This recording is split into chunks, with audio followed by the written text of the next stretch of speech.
Are you offended yet? A few years ago, I was in a very dangerous trap that the enemy sets for Christians. In a constantly adapting world where there are things that as a Christian I know are not right and are sin, I look around and notice that many are in the same trap I was in.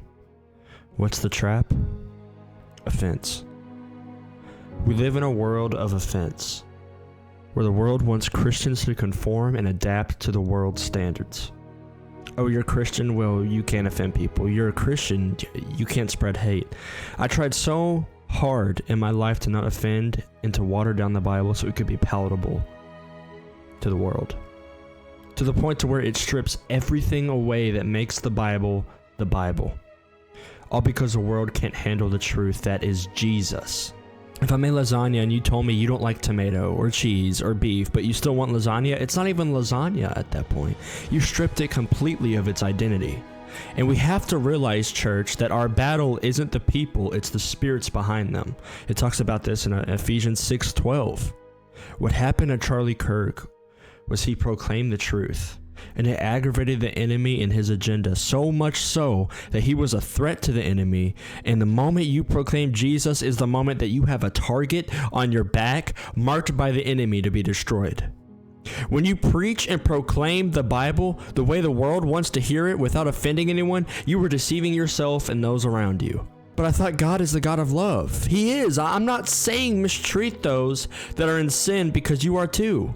I'm saying love the sinner, hate the sin. Jesus sat at a table with sinners, but he didn't condone what they were doing. Stop stripping the Bible from everything that defines it. Charlie knew the cost of the anointing. The disciples were unalived for spreading the gospel because they were a threat. Charlie was a threat, and here we are scared because the anointing is too heavy. Maybe the anointing isn't heavy enough. Maybe you need a shift in perspective of the God we serve. People always bring up how merciless God was in the Torah, and not only refuse to understand it was to cleanse the sin in our world, but refuse to acknowledge the sacrifice God took for you. He took part of himself and put him through the most brutal, humiliating, and inhumane way of torture known to man, all while fighting a spiritual battle with every sin to ever exist and the weight of it all on his shoulders, while going through a humiliation ritual. Throughout the entirety of the Bible, it's a tug-of-war between trusting and following God to not. And throughout all of that, God was working in the background, finding favor in those who would follow him when a whole entire world wouldn't. And it gets to a point to where God had to come down to human level because we can't see that far up. We couldn't see him working throughout the midst of it all. A God did that. A God.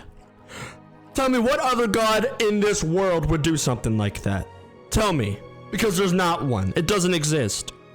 That's how I know Jesus Christ is the truth, because God gave part of himself away because it was the only way to save humanity.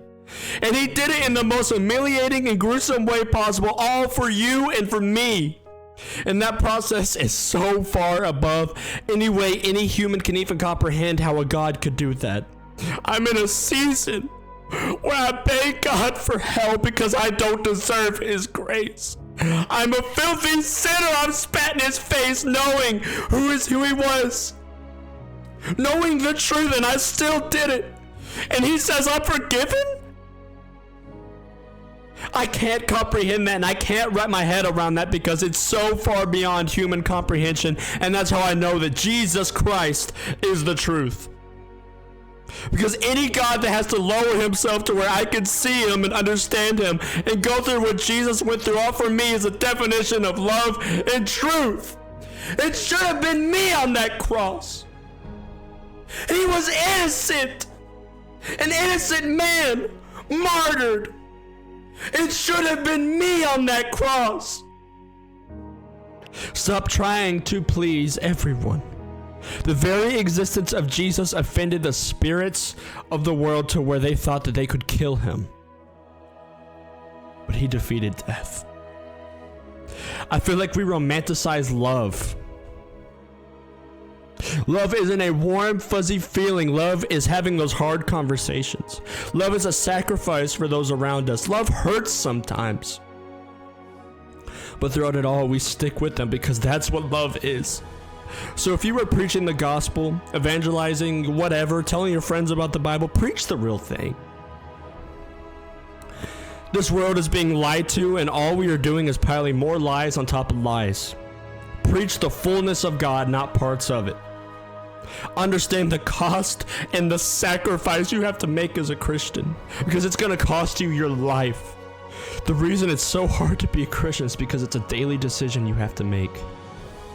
And the hardest part is sometimes I wake up and I don't feel like being a Christian. I just want to do what the world's doing. But yet I still humble myself and crucify my flesh. So understand the Bible and don't try to make it conform into the world's standards. Understand that as a Christian, life is hard. It's not fair. So if you want to preach the real thing. Stop preaching this watered down fake gospel. And if the world hates you, remember it hated him first. It hated him first. This is the cost of being a Christian. Are you offended?